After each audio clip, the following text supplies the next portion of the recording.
Amigos, muy buenas tardes, bienvenidos a una nueva edición aquí en Cita Deportiva. Hoy les tendremos los pormenores resultados que se dieron. Esto es lo que va en el Mundial Qatar 2022. Tanto hoy en la mañana, partidos que se jugaron. Corea del Sur derrotó a Portugal. Una sorpresa grande, asimismo, pues Uruguay le ganó a Ghana 2-0, pero no le alcanzó, no le alcanzó. Y en el otro grupo también, pues Brasil sucumbió ante Camerún por un gol 0-1, mientras que Suiza derrotó 3-2 a Serbia. Esto y mucho más le vamos a dar los comentarios, le damos el paso a nuestro compañero Marcos Hidalgo Jurado.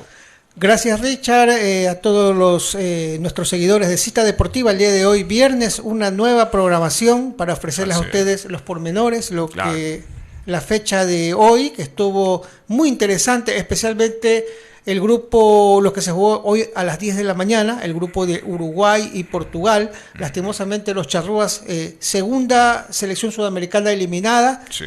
La primera fue nuestro país, Ecuador, y hubo mucha polémica, mucha situación que se ventiló en la prensa, especialmente del Uruguay, con respecto a la eliminación, a unos penales no sancionados, y a pesar que hubo el VAR, se generó mucha polémica. Y bueno, la sorpresa la da Corea del Sur, que en los descuentos pues marca un gol que le da la victoria frente a Portugal, que ya estaba clasificada. Sí, la verdad que hubo sorpresas en ese grupo, Marcos. Portugal ya estaba clasificada. Tan solo le tocaba enfrentar el partido, lo hizo por jugar igual con Corea, pero igual tuvo que bregar bastante. Empezó ganando incluso la selección lusa, Marco, pero después vendría el empate de la selección coreana y por último, como bien lo indicas tú en los descuentos, pondría la de la victoria. 2-1 ganaría Corea del Sur a Portugal. O sea que en ese grupo clasificarían Portugal y Corea del Sur, por lo que van. Se quedó Uruguay, no le alcanzó en el otro partido, que por cierto fue horario unificado, en la mañana, hora de aquí, 10 de la mañana. Uruguay ganó a Ghana. Por cierto, cuando iban 0-0, Ghana tuvo la oportunidad de abrir el marcador. No pudo convertir mediante la ejecución de la pena máxima, Marco. Así es, asimismo hubo polémica inclusive por ese penal que le pitaron a Ghana, y justamente contra los que no le pitaron a Uruguay en el segundo tiempo. Ghana malogró esa opción. Ayew era el jugador más experimentado, el número 10 de Ghana, falla frente a Rochet, un buen arquero uruguayo, que en esta vez fue el titular de la selección uruguaya, dejándolo en la banca a Muslera en esta ocasión. Y bueno, hizo lo que pudo Uruguay, hizo su trabajo, pero no hizo un buen mundial ya en términos generales. Entonces le terminó pasando factura ya con estos resultados. Sí, no le alcanzó, tenía que meter un gol más Uruguay, tengo entendido, Marco, para ver si, ganando 3-0, de pronto clasificaba y se ponía en segundo, iba con Portugal, pero como Corea revertió el marcador, esto hizo pues que se quede la selección charrúa. Y hubo un penal, una jugada que no le pitó a Cavani dentro del área, que la dejó pasar el árbitro. Por cierto, el juez era el juez central alemán, tengo entendido, que estuvo dirigiendo este partido entre Uruguay versus Ghana, Marcos. Muy polémica y muy discutida esa jugada, que parece que el VAR lo llamaron, le dijeron que sí, parece que existía la falta, pero el árbitro, como todos sabemos, es el último en dar como quien dice, el veredicto final, pero él dijo que no, prácticamente no existía ese penal, Marco. Así es. Ya comenzando a analizar ya los partidos, comenzamos con el grupo de Uruguay frente a Ghana. El marcador final fue de 2-0 a favor de la selección uruguaya, con 2 goles de Arrascaeta, que fue un jugador no tomado en cuenta en los primeros partidos. Recién. Y le resultó el día de hoy. Hoy. Fue el autor de los 2 goles, así es.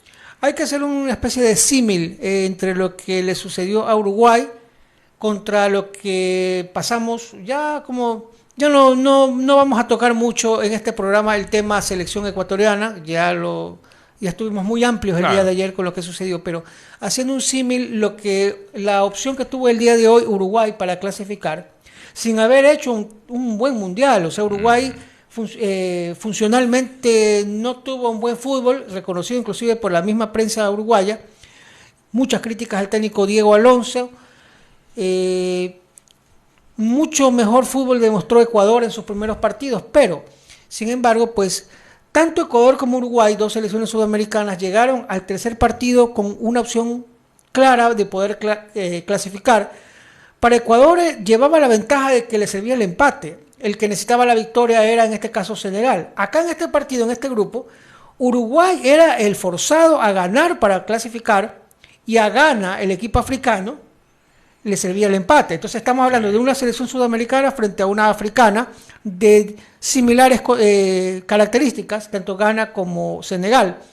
Y sin embargo, pues a diferencia de lo que hizo Ecuador, que defeccionó mucho, nos dio mucha pena lo que sucedió con nuestros jugadores, Uruguay pues era el que tenía que arriesgar al todo por el todo, y fueron con todo. Peleó todo el partido hasta el último minuto Uruguay, y no había sido el mejor Uruguay. Uruguay ha sido muy criticado, inclusive Luis Suárez, Cavani, jugadores que ya se le dice que ya está muy dilatada su trayectoria, le pesan los años. El día de hoy se pusieron la camiseta a los hombros, se pusieron la nación uruguaya a los hombros. Luis Suárez, lloraron la eliminación, tanto no pueden estar los dos de titular al mismo tiempo, claro, porque una vez que Suárez estuvo la mayor parte del partido, entró Cavani, ya en los últimos 20 minutos me parece, pero se notó una solidaridad entre ellos, sabían lo que se jugaban, claro, se demostró ese carácter, esa fuerza anímica, la garra charrúa, como decimos nosotros, y mental, que claro, inclusive nosotros fallamos en el aspecto psicológico, claro, en el aspecto mental de nuestros jugadores, y ellos supieron sacar adelante este partido. Les faltó, realmente fue un gol para poder clasificar, pero lo más anecdótico es que Uruguay estuvo clasificado mientras jugaba, porque tempranamente se puso en, o sea, una vez que Ghana falló el penal, después Uruguay lo revirtió este resultado, se puso a favor, y por el otro lado, en el otro partido, Portugal estaba ganando claramente a los coreanos. Entonces sí, se decía, bueno, clasifica Portugal como primero y el segundo era Uruguay, y sin haber hecho un buen mundial, pero Uruguay era el que clasificaba, porque ese era el partido decisivo en el cual no podían fallar, haciendo un parangón con nuestro seleccionado. Justamente los nuestros en el momento de la verdad fallaron, ahí se chorrearon, mal planteado el equipo. Acá Uruguay fue con esa solidez, con ese temperamento propio del uruguayo, de no dar su brazo a torcer, y sacó adelante el partido. Lastimosamente pues no le alcanzó, claro, porque se veían ya clasificados. Inclusive sale Luis Suárez, entra Cavani, Suárez aplaudido, tranquilo, hasta ese momento clasificaba Uruguay con el resultado. Claro. Pero ¿qué sucede? Porque Portugal iba ganándole, como bien lo indicas, Marco, le iba ganando a la selección de Corea del Sur. Ya claro, me parece que en esos últimos 20 minutos Corea había empatado, pero inclusive sí, con el empate igual Uruguay clasificaba. Entraba Uruguay. Lo que no se imaginaban es que en los descuentos del partido Portugal con Corea, que Portugal también puso una selección mixta, sí se lo vio a Cristiano Ronaldo, pero algunos alternantes, así es. Sí. Como lo hicieron otras selecciones que han ganado los 6 puntos, y obviamente no están obligados a preservar sus jugadores para lo que viene, no los octavos de final. Lo mismo hizo Portugal, y vienen los coreanos, y yo vi la jugada, ya en los descuentos, Uruguay es simplemente esperando el pitazo del árbitro para festejar. Y el segundo gol de Corea vino por un contragolpe. Un córner a favor, claro, de los portugueses. Exacto, exactamente. Perdieron un balón o lo ganó un coreano, y se encontró a traspié todo el equipo arriba, todo el equipo portugués, y se vinieron 2 contra 3, me parece. Porque estaba atacando, Portugal quería su segundo gol, porque se veía en el partido, estaba atacando, así es. Esos son accidentes del fútbol. De ahí es que Portugal se tiró para atrás para que... Es verdad, puso una selección de alternantes, una formación, mejor dicho, alternantes, pero estuvo atacando, y mientras atacaba, ahí es donde salen, como bien indicas tú, en los minutos adicionales, ahí es donde sale el contragolpe coreano. Sí. Y a la postre, pues sería ese gol que le da la victoria a la selección de Corea del Sur y a la vez no le permite entrar a Uruguay, Marco. Sí, y ellos tuvieron pues la frialdad. Claro. Para poder definir. Y bien definido. Muy bien definido. Claro. Se pensó que podía ser un fuera de lugar en el momento del último pase. Se pensaba eso. Pero claro, se verificó que no, que era gol legítimo. Estaba bien habilitado. Marcó Corea, y los aficionados, poco más que era el éxtasis allá para los coreanos. Los uruguayos celebraban incluso hasta antes, hasta cuando iban 1-1 todavía, porque Uruguay iba ganando 2-0. Se vio la imagen justamente cuando ya se entera en la banca de Uruguay, con Suárez ya en la banca, porque Cavani había ingresado, sí. El gol de Corea en los descuentos, creo que todavía le quedaban, no estaban al mismo tiempo, me parece que tenían unos minutos menos. Incluso el juez alemán que dirigió el partido Uruguay-Ghana hizo jugar siquiera como 8 o 9 minutos, casi más o menos de edición, sí. algo así. Pero igual me parece que estaba más adelantado el partido de Portugal, ¿no? Sí, entonces marca el gol, pues los coreanos, y se le ve la cara de circunstancias, primero de Luis Suárez, que se entera, y por ahí unos compañeros, después se entera el técnico Diego Alonso, que no podía hacer otra cosa que continuar al mando del partido. Todavía Uruguay no lo podían creer. Tenía minutos todavía Uruguay para poner un tercer gol. Gol, 2 penales que no le dieron a Uruguay. Me parece que hay uno que se veía un poquito más polémico, que inclusive el árbitro alemán lo vio por VAR y no lo otorgó. Entonces, se jugaron los minutos, los coreanos ya había finalizado el partido, celebraban, pero todavía esperando el resultado. Porque todavía una vez finalizado el partido entre Portugal y Corea del Sur, siquiera jugaron 6-7 minutos más. Claro, entre Uruguay y Ghana, por supuesto. Estaban todavía en el terreno de juego los coreanos esperando el resultado. Y una vez que ya terminó el partido, pues el éxtasis para los coreanos.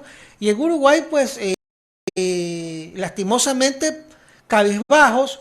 E inclusive algunos jugadores se ofuscaron contra el árbitro. Se vio escenas donde varios jugadores uruguayos, inclusive de la banca de Uruguay, el arquero Muslera, por poco y pechaban al árbitro. Creo que habían unos comisionados, unos de la organización, unos agentes FIFA. Cuidado, va a Uruguay a llevarse alguna sanción fuerte, porque se vio casi que fue tanto el juez de línea como el árbitro central por jugadores uruguayos de la banca, ya en el momento que finalizó el partido. Esa acción le podría estar costando a la selección charrúa, y a nivel de FIFA en un mundial es muy ejemplarizador ya cuando se dan esta clase de sanciones, ¿no? Disciplinarias.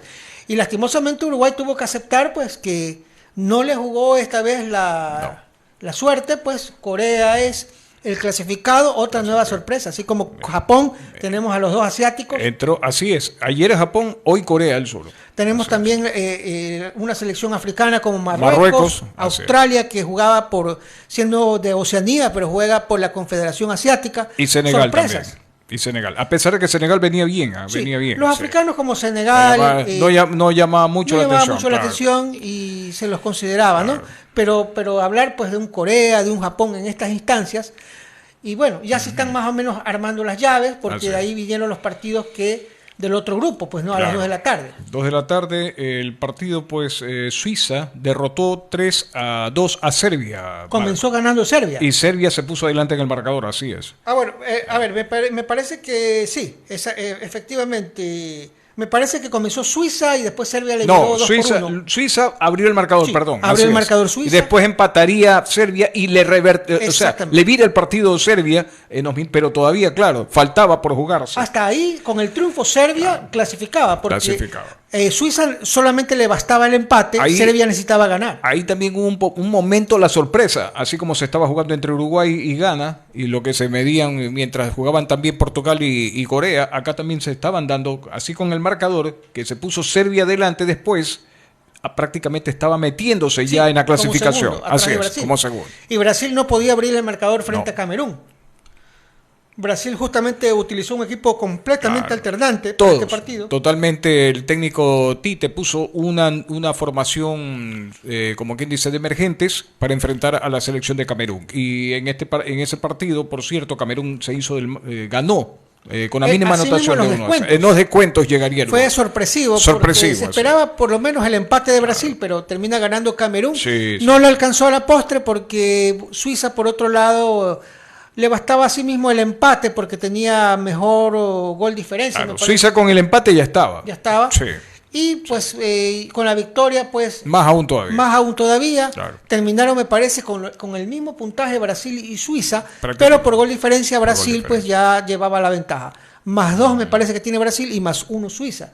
Entonces ya se arman las llaves. A Brasil le va a tocar el segundo del otro grupo que jugó el día de hoy, en este caso los coreanos, Brasil-Corea del Sur. Sería el siguiente partido Brasil-Corea del Sur. Brasil-Corea del Sur. Y Portugal enfrentaría, en este caso, a la selección de Suiza. Exacto. Tendríamos un Portugal-Suiza, Brasil-Corea del Sur. ¿Qué partido? Y ya conocíamos pues ya otras llaves pues que ya se han venido armando. Más o menos vamos Más ¿Cómo quedarían? A ver en qué orden van, cómo irían, exactamente. Sí. Lo que viene. Pero lo que sí, mañana sábado ya hay partidos, Marco. Repito los marcadores de hoy día que se dieron esto a temprana hora, a las 10 de la mañana. Corea del Sur 2, Portugal 1. Uruguay 2 gana 0, no le alcanzó a la selección charrúa. Otro país sudamericano eliminado. Ya a las 14 horas, hora de aquí, por supuesto, Brasil 0, Camerún 1 y Suiza 3, Serbia 2. Esos fueron los resultados en las jornadas que se dieron hoy, esto por el Mundial Qatar 2022. Así es. Ya para el día de mañana sábado. Mañana sábado hay juegos, sí. Tendremos así mismo. Mañana sábado tengo entendido juega Estados Unidos. Así es. Estados Unidos con Países Bajos, me parece. Países Bajos contra Estados Unidos a las 10 de la mañana. 10 de la mañana va a ser. Y tendremos el partido Argentina-Australia. Ya le tocó a Argentina. Parece que Argentina tuvo menos horas de descanso con respecto a otras selecciones. Ya había una queja del técnico Scaloni. Y le toca a las 10 también de la mañana. No, le toca a las 2 de la tarde. 2 de la tarde. Hay 2 partidos nomás entonces mañana. Sí. A las 10 y a las 2. A las 10 entonces sería Estados Unidos, Países Bajos, y a las 2 de la tarde Argentina-Australia. Sí. Y es buen partido también. Muy buen partido, pero ya había una polémica de la prensa argentina con respecto a que ha tenido menos de 72 horas de descanso la selección argentina y ya le toca jugar a sí mismo o los octavos. ¿Qué será que de pronto ellos esperaban jugar, si no era el domingo, el lunes? Exactamente. Entonces, así era como estaba estipulado en el calendario. Claro. Brevemente, pues hablando de Países Bajos, que fue nuestro rival, que siempre fue el favorito de grupo. Claro. Merecimos mejor suerte. Ecuador mostró su mejor fútbol, fue contra Países Bajos. Comenzó nervioso.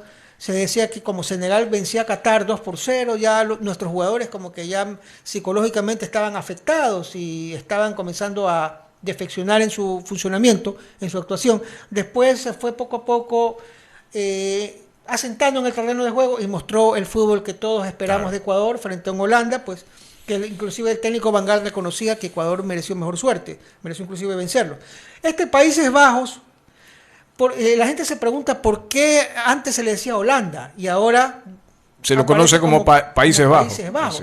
Entonces, investigando un poquito, sin ahondar mucho en el tema, es un tema más político que nada, sabemos que se le llama Holanda porque realmente Países Bajos, que es el país formado por varias provincias, me parece por 12 provincias, 2 de ellas se llaman Holanda. O sea, Países Bajos está formado por Holanda del Norte, Holanda del Sur y otras provincias más. Más o menos parecido como Irlanda. O sea, no digo, sino que tiene hay Irlanda del Norte y Irlanda del Sur. En este caso así, más o menos similar, algo así. Pero Irlanda, lógico, está dividido, nada más. Sí. En cambio acá me dice que lo componen 12... estamos hablando de 12 ciudades. 12 provincias. 12 provincias sería. De las cuales 2 de ellas se llaman Holanda. Holanda septentrional, Holanda del Norte, y el Holanda meridional, Holanda del Sur. ¿Qué sucede? Que justamente en esas 2 Holandas están las 2 principales ciudades. Ámsterdam pertenece a la Holanda del Norte, o la Holanda septentrional. En la Holanda del Sur, Holanda meridional, Rotterdam. Entonces, ahí tenemos el clásico de los holandeses. Ahí es donde juega el famoso Ajax contra el Rotterdam. Contra el Feyenoord. El Feyenoord de Rotterdam. Entonces, justamente, y se les dice holandeses, sí. Holandeses son los que pertenecen a esas provincias. Pero si hablamos de todo el país, que es una monarquía, que se le llama el Reino de los Países Bajos, realmente es el Reino de los Países Bajos, formado por 12 provincias. En inglés me parece que se le llama Netherlands. Entonces los habitantes de Países Bajos no son holandeses, son neerlandeses. Sí, porque cada vez que juega o Países Bajos le ponen Netherlands. Exactamente. Que es el reino de los Países Bajos. Entonces Holanda simplemente es una parte de esos países. Entonces, efectivamente, un ciudadano de Ámsterdam es holandés. Porque la provincia donde pertenece a esta ciudad es Holanda del Norte. Entonces, siempre ha habido esa confusión. Y obviamente ahora se lo quiere ya de una forma más globalizada, integral, decir, bueno, Países Bajos. Y ojo, que también hay algo interesante. El Reino de Países Bajos no solamente pertenece todas estas provincias, también se le unen unas islas del Caribe que son colonizadas bajo el régimen de la monarquía o el régimen de los Países Bajos, y islas del Caribe conocidas como las que conocemos como Aruba y Curazao. También pertenecen al reino de los Países Bajos. Entonces es un poquito interesante conocer un poco este tema. Por eso el llamado ahora Países Bajos. Interesante esa investigación que nos ha dado, nos ha traído el compañero Marcos. Y justamente jugará el día de mañana el primer partido de octavos de final frente a Estados Unidos, y buen partido también. Que es un buen partido, claro, me parece, pero el favorito sabemos que será Países Bajos, claro. Y así mismo, pues así tendremos a las 2 de la tarde a los argentinos, que Australia. Ya viene esa situación. Favorito en este caso Argentina, pero así como viene jugando Australia, cuidado. Exactamente. Y para el día domingo, Marcos, también tenemos fútbol. Sí, así mismo 10 domingo, y 2 de la tarde, claro. Sí, así mismo se repiten los horarios. Esta vez tenemos Francia frente a Polonia el día domingo. Ese sería 10 de la mañana. Entonces. 10 de la mañana. ¿Qué partido? Para mí favorito igual los franceses. Sí, Polonia Francia. No ha demostrado su mejor nivel. Claro. Y tendremos a las 2 de la tarde Inglaterra-Senegal. Ese es un cotejo de mayor trascendencia. Hubiéramos querido un Ecuador-Inglaterra. Le hubiese tocado, lógicamente, nos hubiese tocado con Inglaterra, desde luego. Entonces tenemos un Inglaterra-Senegal que para mí, por lo demostrado por Senegal, los ingleses, es un partido muy parejo. No se lo ve tan favorito a los ingleses. Cotejo interesante, claro. Exactamente. Entonces, bueno, adelantándonos un poquito, el día lunes tendremos así mismo a las 10 y a las 2. A las 10 tendremos... Perdón, se van a venir jugando tal como se ha venido, o sea, ya vamos a entrar a los octavos de final. Exactamente. Y van a haber 2 partidos, ahora de aquí 10 y también 2 de la tarde. 2 de la tarde, exactamente. Ya nombramos los del mañana sábado, los del domingo. El día lunes tendremos a las 10 de la mañana Japón frente a Croacia. También, qué buen partido. Lo veo un poquito parejo por lo demostrado por Japón. Sin embargo, Croacia tiene más experiencia. Favorito. Jugadores ya amalgamados, ¿no? Para estas lides.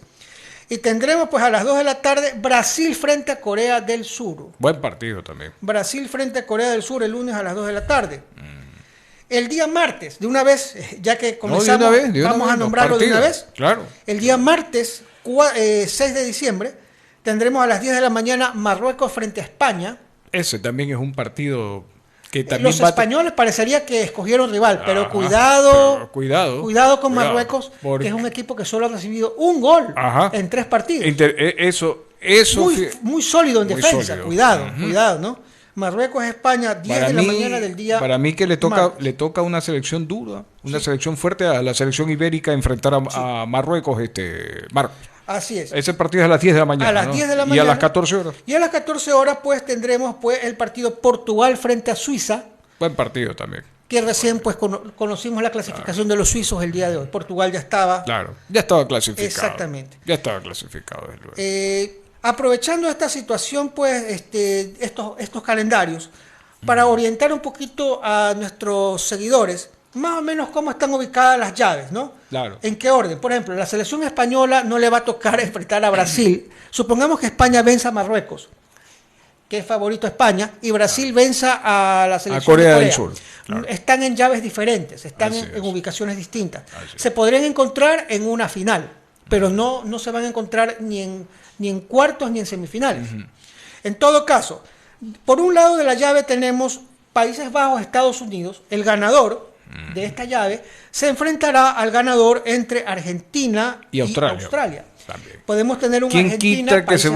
¿Quién quita que se vuelva a repetir de pronto de ganar Argentina-Australia y Países Bajos que le gane a Estados Unidos? Se vuelve a encontrar entre argentinos y holandeses una vez más. Como en el 2014 que se fueron a penales. Exactamente. Sería interesante eso. Dentro de ese mismo lado de la llave tenemos Croacia frente a Japón. Se dice que Croacia es el favorito. Jugaría contra el ganador entre Brasil y Corea. Podríamos tener un Brasil frente a Croacia. O puede ser viceversa, Japón-Brasil. Japón-Brasil. Imagínese usted. Ya. Y el ganador de esos enfrentamientos jugará pues contra el ganador de, nosotros estamos indicando, un Argentina-Países Bajos. Entonces, por ese lado podría haber un Brasil-Argentina. Claro. Yéndonos más a fondo. De pasar a Argentina, ahí se podría estar encontrando con un Brasil. Con Brasil y se volvería a jugar un clásico el sudamericano en el Mundial, desde luego. O un Brasil-Países Bajos. O un Brasil-Países Bajos que me parece... Porque para mí... Claro. Es muy parejo. Argentina con Países Bajos y es muy parejo. Y Brasil lo veo favorito del otro extremo, ¿no? Así es. Y sería también un como le digo, interesante un choque ver entre Países Bajos y Brasil también. Sería de semifinal. Estaríamos hablando ya de semifinal, exactamente. Exactamente, un Brasil-Argentina o un Brasil-Países Bajos. Claro, exactamente. Ahora, por el otro lado de las llaves tenemos Inglaterra frente a Senegal. Todavía para mis pronósticos reservados este partido. Ahí sí yo no le pongo marcador, Marco. Es un cotejo bastante complicado que tienen los ingleses y también Senegal, porque sabe cómo viene jugando Inglaterra y Senegal que no se queda atrás. Exactamente. Claro. Supongamos que sean los ingleses, por tradición, los ingleses los que pasen. Desde luego, favorito Inglaterra para este partido. Exactamente. Tendrían que enfrentarse al ganador entre Francia y Polonia, que sabemos que Francia me parece que es el favorito. Imagínese usted, marca un partido Inglaterra-Francia. Inglaterra-Francia. ¿Qué partido? O Francia-Senegal. O Francia-Senegal, que también sería un excelente ya cotejo. Más o menos estamos armando. Ya más o menos se está armando. Se estaría armando. De cuartos de final. ¿Cómo podría llegarse? Exacto. Ya. Más abajo, dentro de ese mismo lado de las llaves, Marruecos frente a España. Sabemos que España es el favorito en este caso, frente a Marruecos. Y ese partido también es un poquito, lo veo muy complicado también para la selección ibérica, sí, pero claro, favorito España, pero... Y más abajo tenemos Portugal frente a Suiza, que digamos que Portugal, podríamos colocar a Portugal un poquito el membrete de favorito. Va favorito Portugal. Claro. Entonces podríamos tener un España-Portugal, Portugal que conoce mucho a España, a los españoles. Se enfrentaron en Rusia 2018, me parece. Sí.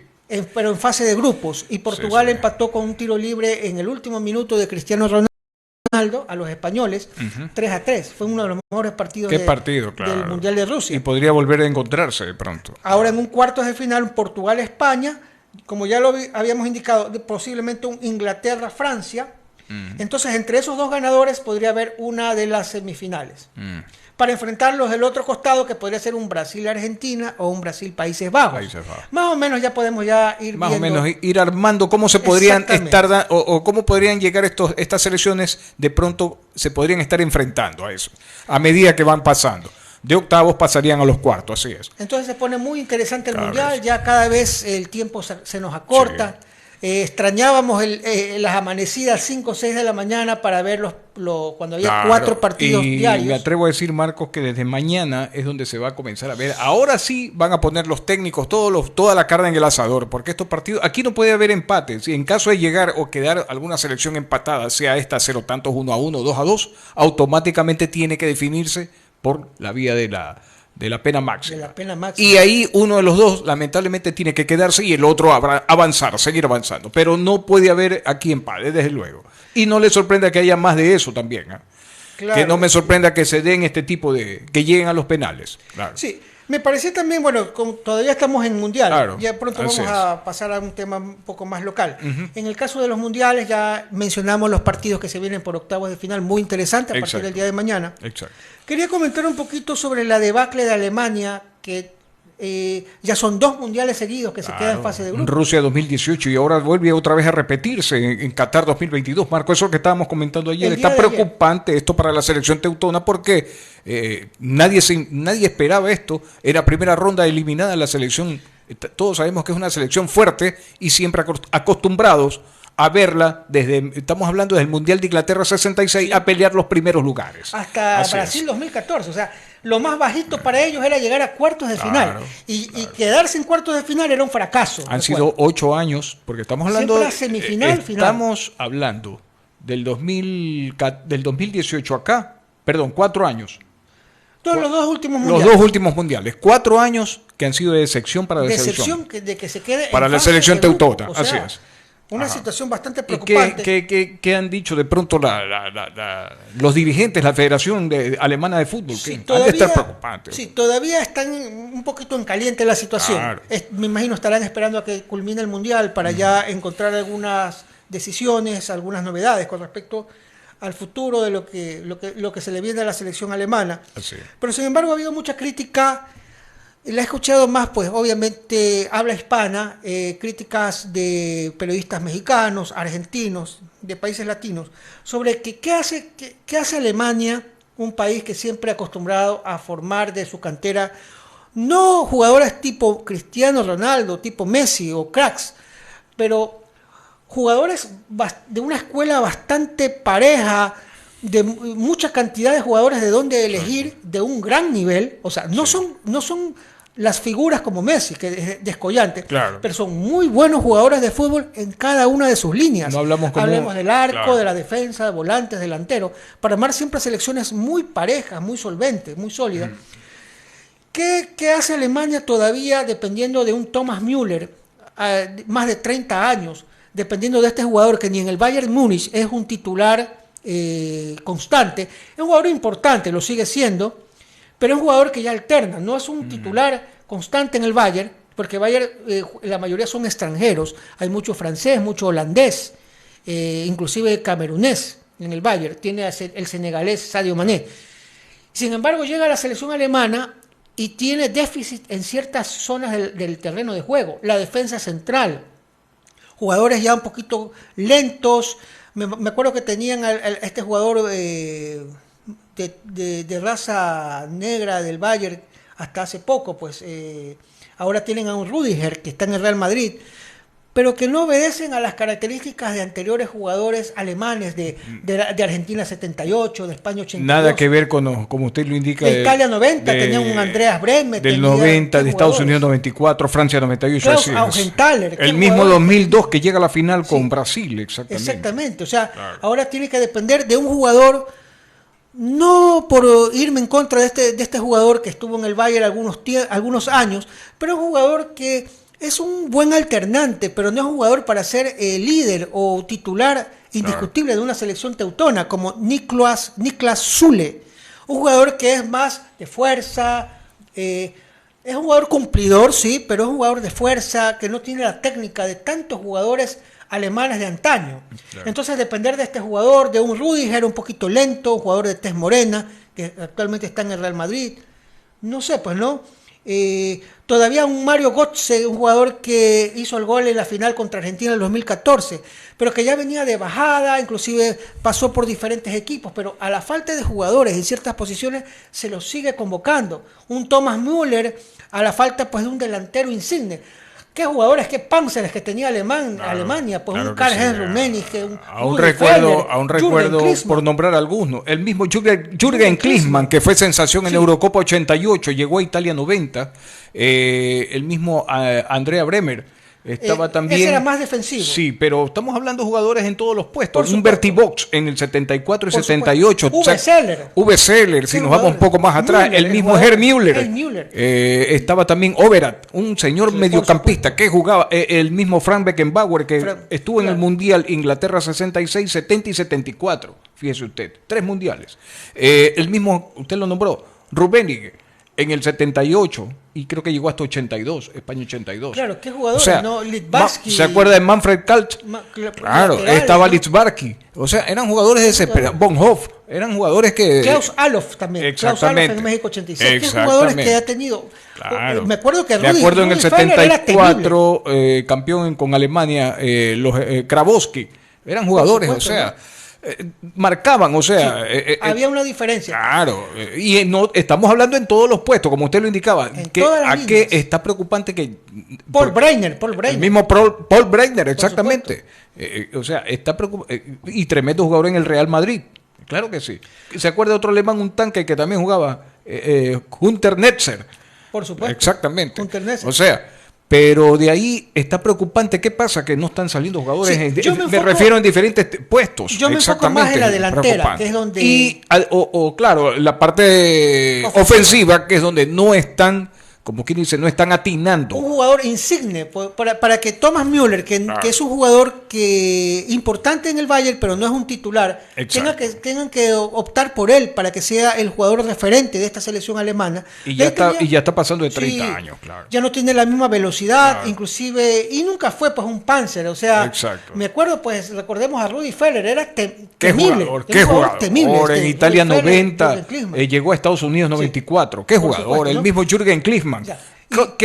O sea, era un buen definidor este Jürgen Klinsmann. Sí. Claro. Entonces, ahora Alemania, con esta situación de los jugadores nacidos pues en otras naciones, que por ahí porque es padre alemán. ¿Será esto que estará también? Bueno, no sé. ¿no? Se ve ahora esta situación de mezclas de de ideologías, de porque culturas. hasta en España también ya ha habido jugadores de color que estaban en la selección ibérica, o sea, es algo que nunca se había visto, pero ya se empiezan a ver. Estábamos acostumbrados a ver la Francia, de pronto Holanda, por ahí se me escapa la misma Bélgica, pero ya se está viendo también, aparte de Alemania ya comenzó España, o sea. Sí, ya se da a todo nivel esta situación, ¿no? Claro, exactamente.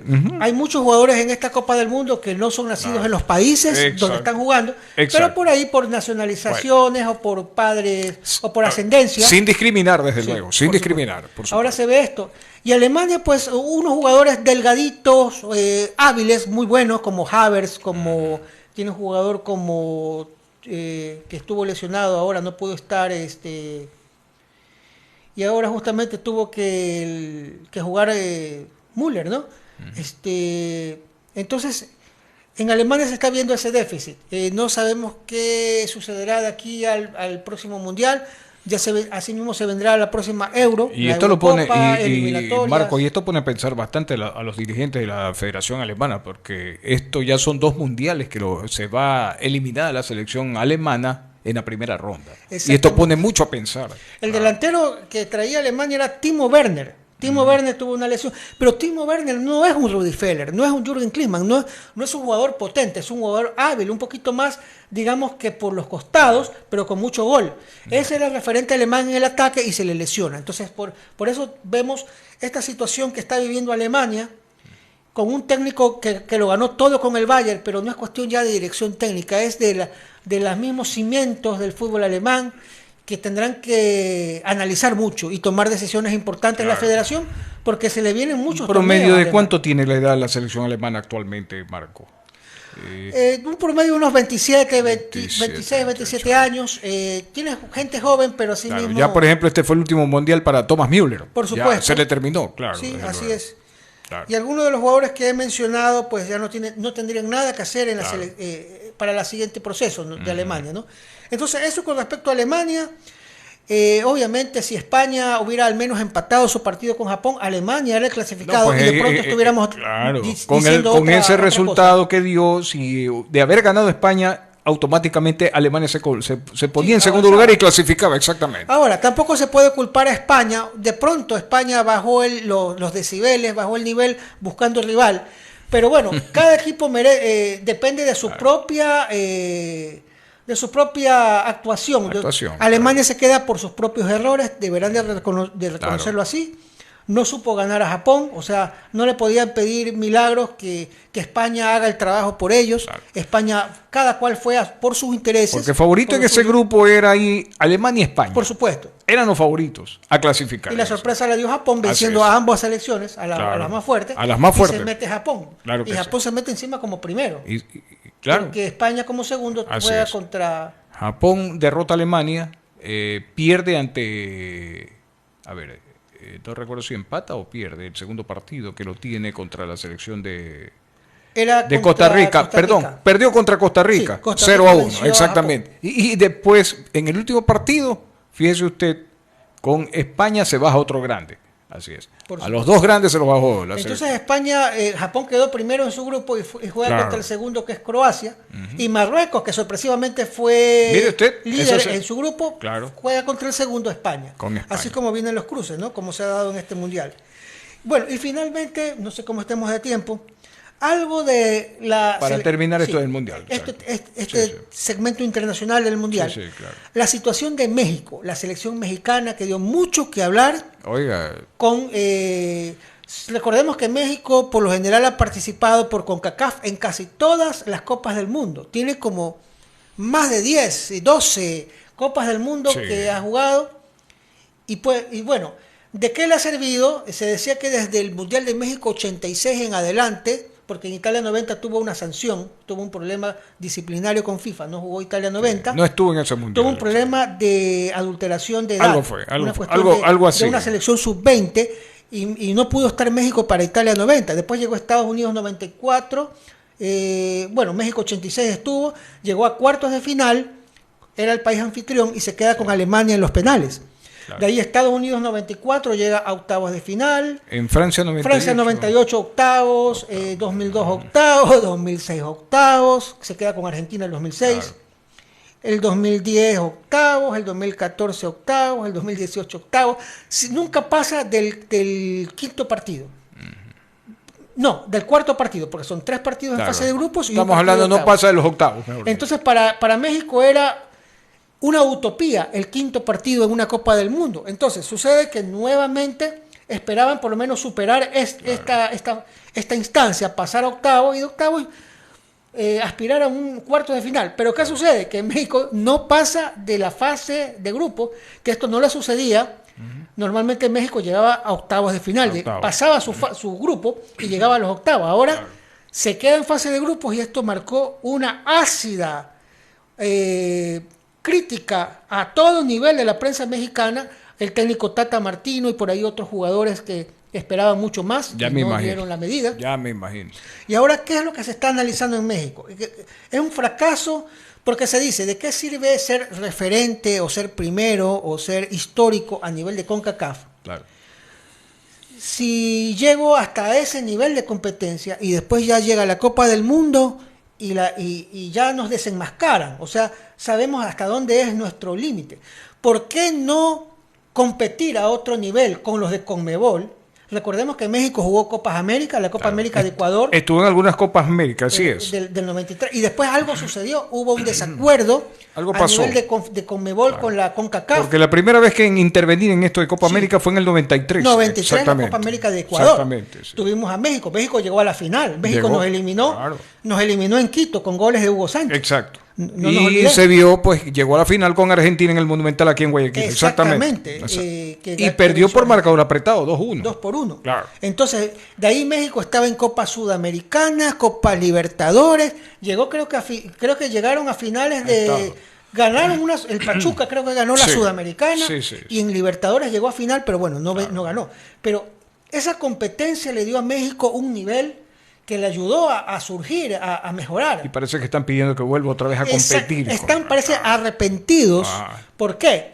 Y de eso escuché la prensa mexicana, de que ellos se fueron más con sus vecinos o con sus aliados o socios del norte. En este caso, los Estados Unidos y la MLS. Claro. Es decir, que la Liga MX quería parecerse más a la MLS que a lo que juega acá CONMEBOL. Se juega acá CONMEBOL, claro. ¿Por qué? Porque allá se manejan niveles económicos superiores. Eso le iba a decir, quizás por cuestión de sponsor. Sí. Más que nada la parte comercial. La parte eso es comercial lo que se mueve, y económica le dieron más importancia. Exacto. Y obviamente la MLS es millonaria, entonces la Liga MX quiere con este socio asemejarse más o tener más convenios o competencia, contactos con los del norte. Claro. Pero ¿qué sucede? Que eso hizo que se separe de CONMEBOL, hubo un desacuerdo, creo que México fue el que no estuvo de acuerdo con la repartición económica que le ofrecía CONMEBOL y decía, bueno, acá con Estados Unidos y con la MLS obtengo mucho más. Claro. Vieron el aspecto económico comercial, pero el aspecto ya deportivo, lo que es la competencia con CONMEBOL, ahí se vio ya un retroceso en el fútbol mexicano. Ahí es donde deja mucho que desear, exactamente. Entonces parecería que están arrepentidos y quieren ver la forma, cómo reanudar esa relación con la Confederación Sudamericana de Fútbol para poder intervenir, no solamente a nivel de clubes. Ellos quisieran intervenir a nivel de selecciones en eliminatorias sudamericanas, los mexicanos. Bueno. Porque ellos se sienten de que tienen un déficit que no lo han podido superar. Y que estuvo cerca de hacerlo mientras estuvo en competencia con los nuestros. Claro. Pero ya una vez que se separaron por temas, como dice Richard, comerciales, económicos. Más que seguro es por cuestión económica, pues, eso es. Ahora está sintiendo México en lo deportivo esta situación que es un retroceso para ellos, un fracaso. De pronto, o sea, no le fue mal en lo económico, pero como usted dice, Marco, la parte de retroceso, es un retroceso en el fútbol, es ahí donde se le comienza a complicar a la selección azteca. Y ahí le está pasando factura ahorita. Claro. Exactamente. Eliminada en la primera ronda también. Así es. Siquiera, como dice, estaba acostumbrado a llegar a los octavos de final. Pero ahora pasaba su fase de grupo. Pero ahora no llegó a los octavos. Tuvo que tan solo en la primera ronda, chao. Creo que la última vez que México tuvo una actuación así de esta manera fue en Argentina 78, Recordemos que jugaba con Túnez, Claro. que le ganó Túnez. Sí, Recordamos los episodios del Chavo del 8 de los años 70. Exactamente, estuvo en el Mundial del 78 que Alemania le puso como 6 goles a 1 o 6 a 2, algo así. Le pegó una paliza, claro.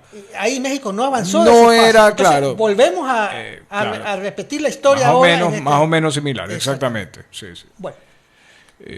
Algo más entonces, Marco, esto del Mundial para pasar al tema nacional. Sí, podemos pasar al tema. Bueno, interesante. Entonces pasemos a los temas locales, lo que se está viviendo en la tienda, tanto en Barcelona como en Emelec. Novedades que nos tiene el compañero Marcos Hidalgo.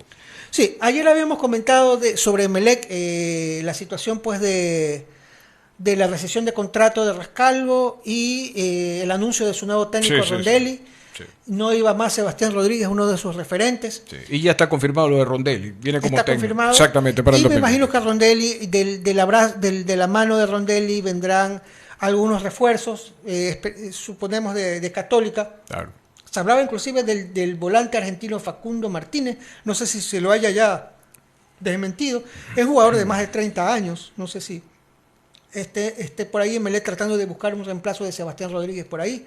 Pero de ahí no había trascendido más nombres. Inclusive de Barcelona, nos pasamos a la otra tienda. Claro. Novedades, porque tengo entendido hay unas nuevas contrataciones. Conocíamos el tema de Bustos por falta pues de medios económicos para poder traer otro técnico, porque ya Bustos dio hasta donde podía. Barcelona perdió claramente la final con Aucas, justo ganador, justo campeón. Y se esperaba un cambio en Barcelona, un remesón, pero recordemos que este es el último año de gestión de Alfaro Moreno y, como se dice, preferible lo conocido y económicamente lo tiene más a la mano. El caso Bustos le ha permitido a Bustos rearmar este plantel, el armaje del plantel 2023. Tanto así que hay un Twitter con un video donde sale la voz de Bustos, donde Bustos es el que no es Alfaro Moreno ni la directiva de Barcelona los que anuncian los fichajes, lo anuncia el mismo técnico Fabián Bustos. El mismo técnico, de la voz ¿no? de Bustos. Como lo indicábamos ayer, Alfaro Moreno quiere cerrar su ciclo con Bustos al mando de Barcelona y se habían anunciado, se había dicho, especulado en los medios, en los corrillos, que ya habían 5 jugadores contratados, pero se hablaba de algunos nombres, pero por ahí solamente coincidieron pocos de esos nombres.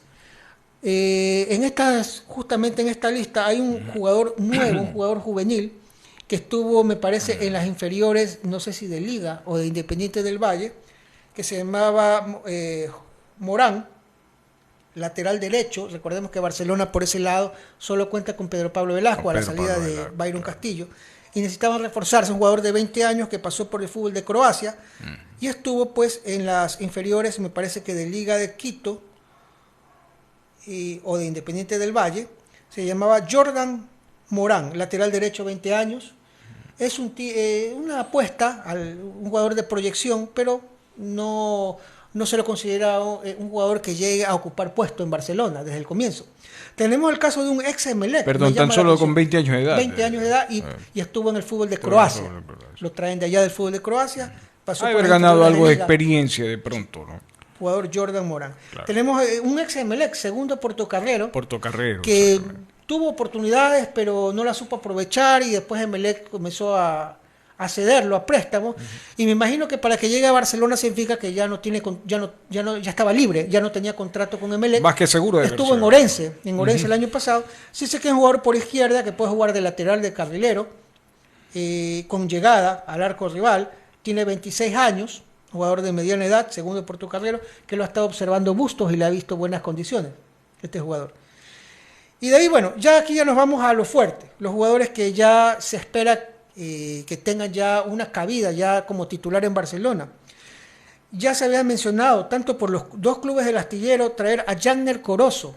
Janner Corozo, jugador que estuvo en Macará de Ambato, en Delfín de Manta, estuvo en la selección, marcó goles en unos amistosos me parece que el 2021 en Estados Unidos, lo llevó Gustavo Alfaro, de ahí no lo volvió a convocar.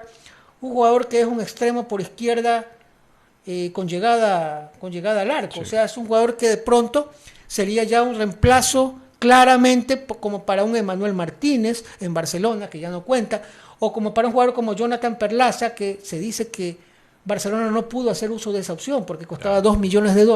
Claro, pierde sí, ese jugador que podía jugar por ese costado o del lateral izquierdo.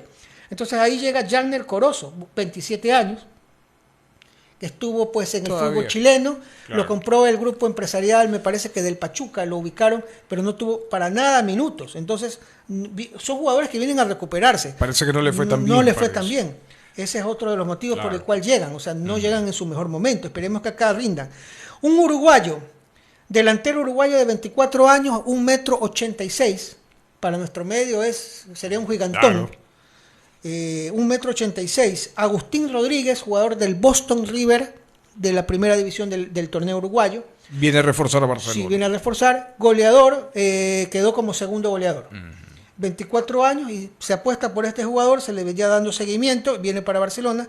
Y a falta de un delantero vienen dos. Y John Jairo Cifuentes todavía creo que tiene contrato, estará un año más con Barcelona. Jonathan Bauman era una de las jugadores que Barcelona aspiraba. Después se hablaba del jugador Jordana, Santiago Jordana. Pero ¿por qué sucede lo de Jordana? Porque Barcelona siempre estuvo interesado en Bauman desde el comienzo, pero Independiente del Valle pues era muy caro el valor que pedía. Creo que todavía estaba bajo el régimen de Independiente del Valle este jugador. No pudo Barcelona económicamente, entonces buscando una opción B fueron a buscar a Jordana, jugador que así mismo como Bauman apareció en nuestro medio por Muchurruna. Bauman de Muchurruna fue Independiente del Valle, ahora tenían a Jordana en Muchurruna. Exacto. Para traerlo a Barcelona, así mismo con buenas características.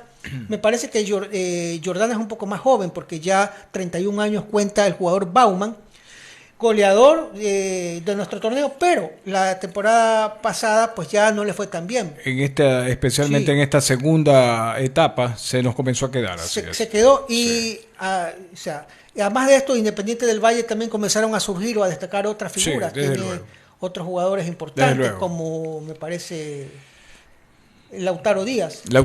Y buen jugador. Sí. Qué jugador. Y otros jugadores nacionales y otros extranjeros. Entonces perdió espacio.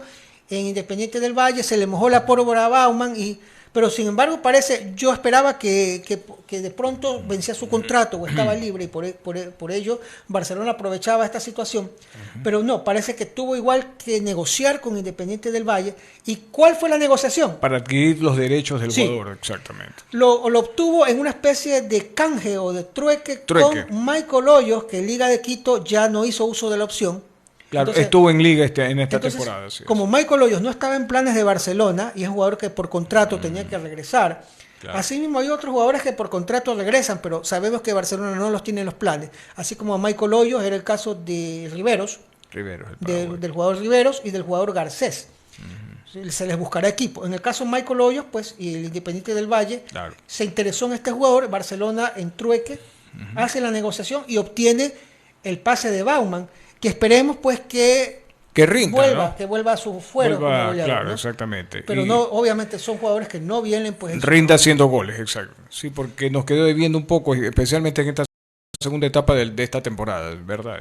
Entonces, ahí mencionando estos 5 jugadores que son los 5 refuerzos, quienes regresan ya confirmados, pues y que formarán parte de la plantilla de Barcelona: Mario Pineda, que se lo extrañó mucho. Regresa al ídolo. Regresa Mario Pineda. Claro. Él estuvo a préstamo en el equipo brasileño. El jugador Gabriel Cortés, que fue cedido a 9 de octubre. Hasta fin de año nomás. Y siempre mantuvo un nivel aceptable. Cortés nunca bajó el nivel, siempre, tanto en Barcelona como en 9 de octubre. Salvó los muebles en ciertos partidos, exactamente. Sí. Y el defensa, Josué Quiñones, que era un jugador joven que estuvo en la MLS y no se hizo uso de la opción por este jugador, un back central.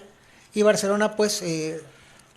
regresa una vez más. Lo acoge nuevamente, lo tendrá en su plantilla. Y un tema importante, hay jugadores que Barcelona todavía están en negociación para que continúen. El caso Eric Castillo, que en México no está en los planes, pero Barcelona pretende una renovación de préstamo y querían pedir mucho más dinero y no estaba en condiciones. Y se está tratando todavía de acordar que mantener a este jugador Eric Castillo en Barcelona. Están tratando de llegar a un acuerdo en este caso. Con Jonathan Perlaza lastimosamente no se pudo llegar a un acuerdo y ya se lo da por descartado este año a Jonathan Perlaza, jugador que se había afianzado, importante por izquierda. Eric Castillo, que comenzó con altibajo y después estuvo mejor, se está tratando por lo menos con Eric Castillo, y hay un asunto todavía con Carlos Rodríguez, el defensor uruguayo de Liga. Paco Rodríguez. Recordemos que el trueque de Paco Rodríguez era con Michael Hoyos, y Liga no hizo uso de opción de Michael Hoyos, se lo devolvió a Barcelona. Barcelona negoció con Independiente del Valle este jugador, por ello viene Bauman. Pero Liga de Quito ahora estaría poniendo trabas con Carlos Rodríguez. No tanto porque Liga esté interesado en tenerlo en su fila, porque ese jugador tuvo inconvenientes inclusive con la dirigencia. Es el hecho, pues, de la situación de no armar o no reforzar a un rival. Entonces eso se dice, ¿no? Dejarle a Carlos Rodríguez, que rindió, es como reforzar a un rival directo como Barcelona. Entonces Liga parece que se está poniendo complicado, difícil, de darse el caso que no pueda retornar. En la negociación por el jugador Rodríguez. El 31 de diciembre vence el contrato de Carlos Rodríguez, por eso está en la pretemporada. Pero después de ello, si Liga dice no acepto, el jugador tiene que regresar, tendrá Barcelona que buscar otras opciones, de pronto en el extranjero, para reforzar la defensa. Se lo mantiene a Lucas Sosa. Desde luego. Lucas Sosa está confirmado, pero Lucas Sosa es nacionalizado, así como Quito Díaz, que tendrá un año más en Barcelona. Claro. Entonces, bueno, me parece importante pues acotar estas novedades que con esto del Mundial pues de Barcelona pues no se tenía mucho al tanto. Claro, han pasado un poco, y no solamente Barcelona, tema de los demás equipos, Marco, que todavía prácticamente el público ahorita estamos más centrados en lo que está pasando el Mundial y se pone más interesante especialmente desde este fin de semana. La Liga Deportiva tenía AD, me parece confirmado. Tengo entendido, sí, Liga Deportiva Universitaria ya se hizo de los servicios del jugador ADET, excelente jugador, un campeón con Aucas en esta temporada. Es lo que tengo entendido. Alexander Alvarado, no sé si lo había... Estaba también... ya lo había acordado para poderlo también mantener en sus filas. Estaba también, sí. Y bueno, y ahí por ahí se me escapan porque todavía se va a seguir... Sí. Van a seguir dándose novedades en el transcurso de los días, Marcos. En varios equipos, así es. Así es, bueno... Sí, y Barcelona ya está trabajando también, porque Barcelona, a partir desde ayer, desde el 1 de diciembre, ya se ponía bajo las órdenes del técnico Bustos, Fabián Bustos, ya el primer plantel a las órdenes del técnico uruguayo, que ya regresó el día miércoles y por ahí mismo se empezó a trabajar desde el día de ayer, así es. Sí, así es, y se dice que son los primeros días de chequeo médico. Por lo general hacen el chequeo médico, cómo están, exactamente, en qué condiciones llegan los jugadores, después está por cierto. Sí, se dice que ya en Estados Unidos será ya para Barcelona ya... va a ser la pretemporada. Trabajos de pretemporada. Pero eso lo harían ya a partir de enero, me parece. Ya será a partir de enero, porque ya estamos ya sobre... Terminará el Mundial, pues ya vienen las fiestas ya de Navidad. Navidad y fin de año, exactamente. Exactamente, entonces ya le viene corto el tiempo, pero... Por lo menos ya vemos ya noticias que no se escuchaba nada de Barcelona, inclusive de Melec algo se escuchaba con esto de las elecciones, el nuevo presidente que ya estaba acordando la recesión con el técnico Rescalvo. Entonces, pero de Barcelona no se escuchaba nada, ni siquiera si es que continuaba o no Bustos. Entonces ahora con esta situación económica de Barcelona, pues se pregunta muchas personas, pues y con este déficit, con este torneo financiero que está jugando Barcelona, con esta situación, ¿cómo puede contratar? ¿Cómo pueden aparecer 5 jugadores? Y dice que todavía faltan más jugadores por anunciarse. Y todavía tiene que ser claro, desde entonces luego. Porque Bustos va a pedir más jugadores, desde luego. Entonces se dice que Barcelona busca mucho esta situación de trueque, como lo que hizo con Independiente del Valle, o jugadores que finalizan contrato y que ya quedan en libertad. Llegan a un arreglo, exactamente. Entonces pueden directamente negociar con el jugador y por ahí con su representante, pero no con otra institución, con otro club. Entonces esa es la forma como se ha manejado Barcelona y hay que darle el mérito también a la actual dirigencia, pues que se dice que no está muy seguro que continúe de aquí a las siguientes elecciones. Eso con Barcelona. Sí. Bien, interesante lo que nos tiene, pues la tienda amarilla, hay ya novedades, esperemos a ver en el transcurso del día con los demás equipos también, porque cada vez más nos van a dar noticias en el transcurso de la semana que viene, Marco. ¿Algo más para ya finalizar algo este tema de que tenga alguna otra inquietud de pronto? Sí, bueno, que nuestros equipos están todavía con esta situación de mundial, un poquito paralizada alguna situación, inclusive muchos dirigentes viajaron al mundial, muchos ya no sé si estarán retornando ya con la eliminación de Ecuador, así como algunos periodistas que fueron principalmente para fueron a cubrir la cobertura, exactamente. Y lastimosamente pues nuestra selección se queda en fase de grupo. Y yo creo que la selección ya regresó incluso, ya está aquí. Parte de jugadores estaban. Ya se vieron jugadores que ya estaban ya retornando al país o a sus clubes de origen. Entonces, pues, es lamentable, ya se nos terminó el sueño mundialista, ahora esperar al 2026, eliminatorias en marzo. Aparte, antes de eso también tenemos Copa Libertadores, Copa Sudamericana, eliminatorias. Se viene. Y se abre también se inicia el nuevo torneo Liga Pro también del 2023. Sí, tendremos la Copa Ecuador. Copa Ecuador también así mismo. Entonces los clubes tienen que irse reforzando desde ahora y es un calendario bastante apretado. Tienen que armar buenas plantillas. Esperamos siempre de los clubes principales, ¿no? Y más que nada lo importante, Marco, poder ver un buen espectáculo en este 2023. Exactamente. Que lleguen jugadores de calidad, tanto sean foráneos como también nacionales, en diferentes equipos de aquí de nuestro país. Así es. Así es. Sí. No sé si brevemente les tengo algo de misceláneos antes de pasar con la hípica, porque ya está nuestro compañero Vicente López Cañarte. En la Federación Ecuatoriana de Patinaje, con la participación de 238 patinadores de 12 provincias del país, esto es Azuay, El Oro, Cañar, Loja, Pichincha, Imbabura, Carchi, Sucumbíos, Pastaza, Cotopaxi y Guayas, se inició hoy el Campeonato Nacional de Patinaje de Velocidad.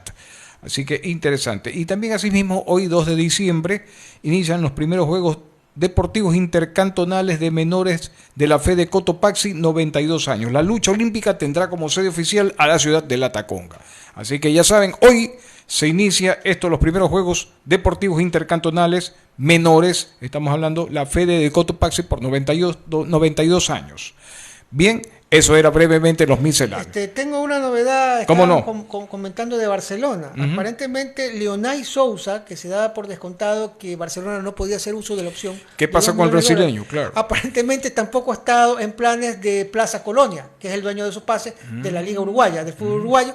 Y parece que han aceptado una renovación del préstamo. Renovación de préstamo para Leonay. O sea, para esta nueva temporada. Así que Barcelona pues contará con este jugador brasileño. Con Leonay Sousa. De irregular campaña, pasó lesionado. Esperemos que se recupere. Pronto. Que le pueda ir bien esta vez. Está bien, interesante, ¿no? Lo que nos llega a última hora. Está bien, puede ser que entonces que en el 2023 vuelva a vestir la casaquilla amarilla, Leonay Sousa, que al comienzo como que deslumbró los primeros partidos, pero después tuvo una lesión y como que fue poco a poco decayendo el accionar de él. Pero bueno, vamos a ver en este 2023, puede ser que a lo mejor pues sea un éxito para este jugador, o una vez más vuelve a vestir la casaquilla amarilla, Marcos. Así es, Richard. Bueno. Así es. Bueno, ahora sí, le vamos a dar paso a nuestro compañero Vicente López Cañarte, que ya está aquí en los estudios de Cita Deportiva. Para traerlos nos va a dar esos pormenores que se van a dar la jornada de la hípica este fin de semana. Así que le damos el muy buenas tardes y la bienvenida a nuestro compañero Vicente López Cañarte.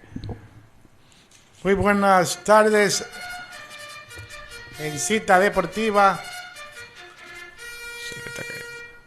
Sí. Muy buenas tardes, tenemos ya la información de la hípica. Por cierto, Vicente, este fin de semana va a estar interesante, especialmente esos acumulados, los premios a correrse este día domingo en el hipódromo. Sí, tenemos los resultados de la jornada pasada del domingo 27 de noviembre. Fueron ganadores Tuto Bene en la primera en 1100 metros, en la segunda ganó Kuntur en 1100 metros, en la tercera en 1100 metros también Anraide, en la cuarta Taquito Boom se impuso en 1100 metros, en la quinta en 1300 la Copa Aspar ganó Maglia Rosa, en la sexta se corrió el clásico República de Panamá, en homenaje a Panamá ganó Grito de Amor. Qué bien, ¿no? Segundo Candivir, tercero Alap, cuarto Mahalo Hawái. Este ejemplar de Agustín Febres Cordero se impuso por la mínima, medio cuerpo apenas.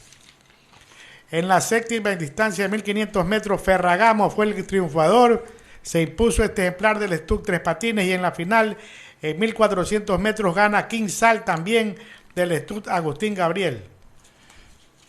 Qué bien, han estado interesantes, ¿no? Bueno, esas fueron las competencias de la semana pasada. Ahora tenemos un clásico. Se corre el clásico 155 aniversario de la Universidad de Guayaquil. Sí, en efecto, este 1 de diciembre la Universidad de Guayaquil cumplió 155 años. Qué interesante, fíjese, se va a correr este fin de semana el clásico en homenaje a la Universidad de Guayaquil, Vicente. Exacto, sí, estarán presentes. Por los 155 años, así es. Ya 155 años de la fundación de la Universidad de Guayaquil. Estarán presentes el rector, vicerrector autoridades, y todas las autoridades de la universidad en una gran jornada que se vivirá este domingo. Hay también premios adicionales de $200 al primero, 100 al segundo, 200 al jinete, 200 al preparador y 100 al empleado de corral en una gran jornada clásica. Será en 1.600 metros. Ah, sí, qué bien, interesante. Serán la partida. Tan jugosos esos premios que se van a repartir. Muy buenos, sí. Claro. En la jornada, este clásico, corren 6 caballos. Está Sleiner, irá con Gustavo Luque. Bayside con Manuel González. Gran Titán con José Montesa.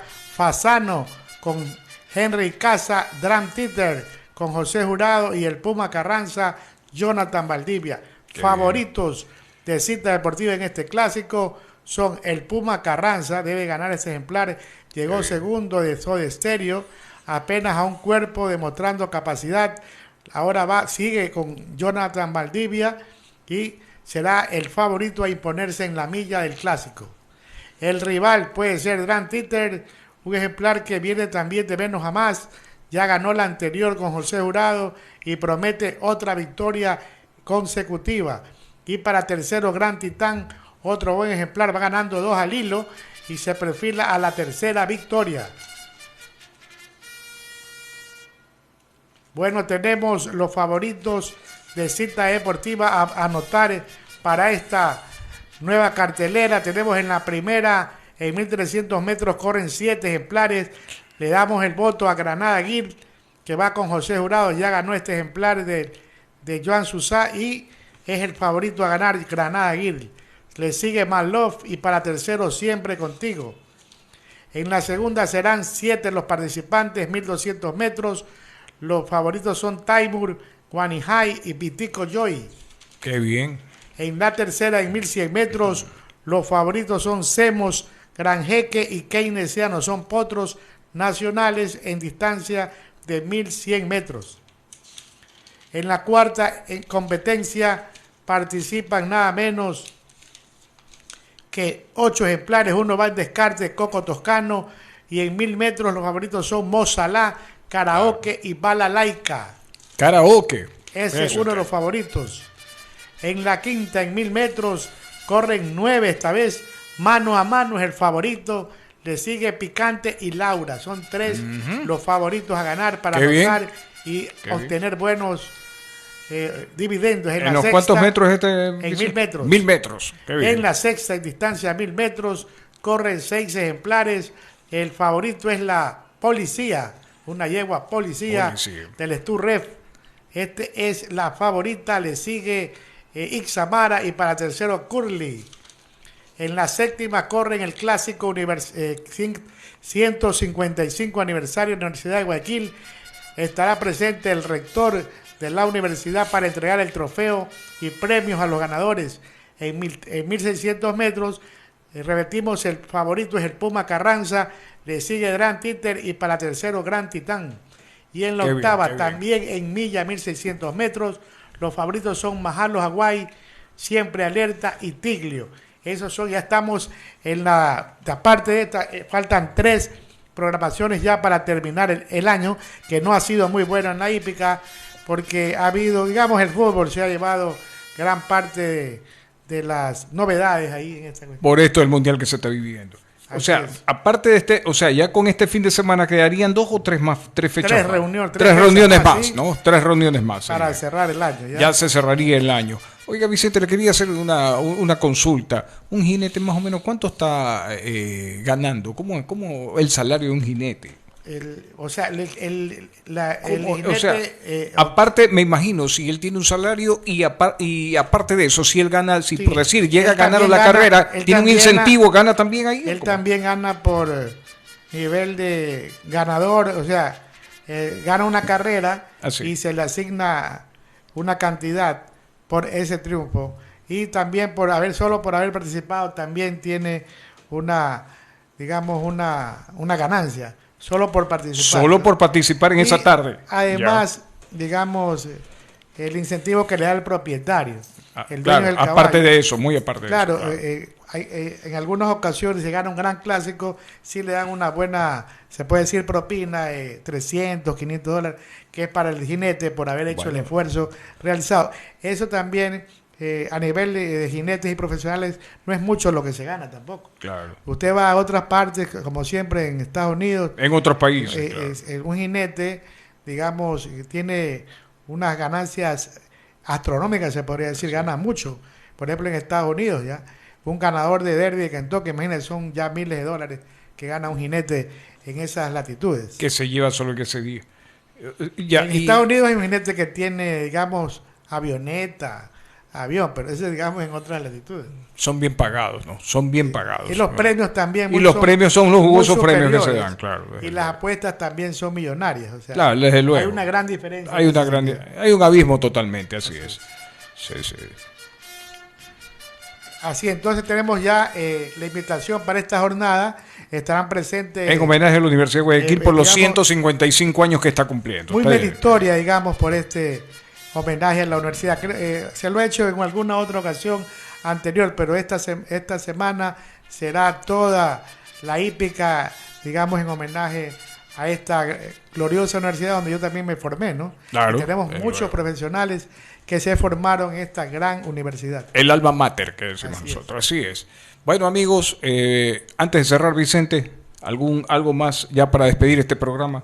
No, digamos, buenos acumulados, la invitación para estar. Los acumulados, por domingo. cierto, hay unos muy buenos acumulados para este fin de semana, Vicente. Sí, como siempre, buenos acumulados, varios miles de dólares, pero no muchos tampoco, pero digamos para incentivo al aficionado. Claro. Esperemos que el próximo año empiece con mejor fortuna.